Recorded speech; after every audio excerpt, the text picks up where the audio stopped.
dalam 5 tahun terakhir ini, kelompok-kelompok Islam seolah menjadi terasing di negerinya sendiri. Itu yang dia rasakan.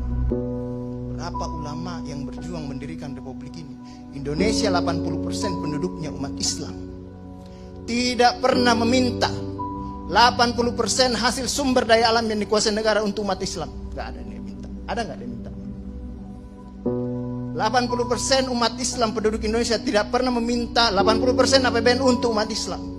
Gak ada yang dia minta. Sederhana permintaan umat Islam. Dia mau berdialog sama Tuhan. Dia mau mengingatkan umatnya akan kebaikan. Yang tidak hanya mengajarkan doa makan dan doa minum, tapi juga cara memilih pemimpin. Itu kira-kira. Nah, inilah ketegangan-ketegangan. Ketika agamanya dinistakan, kok susah sekali ini membawa ke proses hukum. Muncullah demo berjilid-jilid, yang kemudian berujung ulamanya tidak bisa pulang. Belum lagi penghujung, kemudian ada agama yang diperhadapkan sebagai musuh besar Pancasila. Nah, ini yang menarik menurut saya. Saya ini Islam, tapi bukan pengetahuan Islamnya seperti Ustadz Ali Mukhtar Ngabalin dan Abu Bakar, Ustadz Abu Bakar. Tapi dengan segala awam saya terhadap Islam, ketika saya ditanya Pancasila itu di mana dalam kehidupan saya, maka saya akan mengatakan bahwa ketika saya lahir, orang tua saya itu membisikkan Pancasila di telinga saya. Cuma bahasanya bukan seperti yang tertulis dalam Undang-Undang Dasar itu. Dia membahasakan Allahu Akbar, Allahu Akbar, Asyhadu an la ilaha illallah, Asyhadu anna Muhammadar Rasulullah. Apa yang saya dengar di situ? Ketuhanan yang Maha Esa. Hayya 'alas shalah. Apa yang saya dengar di situ? Mari kita bersatu sama-sama. Karena kita akan mendirikan sholat. Dan Al-Ankabut mengatakan sholat itu mencegah kamu dari perbuatan keji dan mungkar. Ada kemanusiaan yang adil dan beradab. Saya dengar di situ. Hayya 'alal falah. Mari sama-sama menuju kemenangan. Kemenangan yang bagaimana kita peroleh? Kerakyatan yang dipimpin oleh hikmat kebijaksanaan dalam permusyawaratan perwakilan. Kemenangan yang bagaimana? Keadilan sosial bagi seluruh rakyat Indonesia. Itulah kemenangan yang kita tuju. Kita kembali lagi takbir.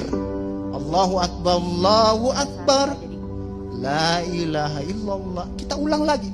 Dan Pancasila yang kita tiupkan itu 5 kali sehari, belum selesai di sini, selesai bunyi terus. Ya kan Ustaz kan? Belum selesai di daerah sini, selesai bunyi bertalu-talu terus. Seluruh dunia bertalu-talu. Inilah Islam. Yang kemudian sekarang dalam kelompok ini Ustaz Ali Mukhtar Ngabalin, saya banyak belajar dari beliau.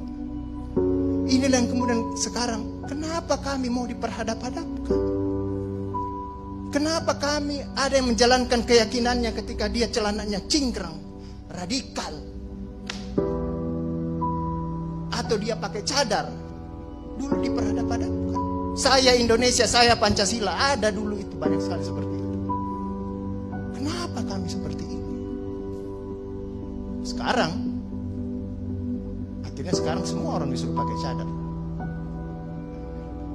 Seperti itu. Inilah kemudian rentetan yang membuat istilah tadi Ustadz Abu Bakar, kok paranoid sekali dengan undang-undang HIP ini. Ada luka. Ada luka yang tadinya sudah mulai mengering, dilupakan. Tapi tiba-tiba ini kemudian dikhawatirkan.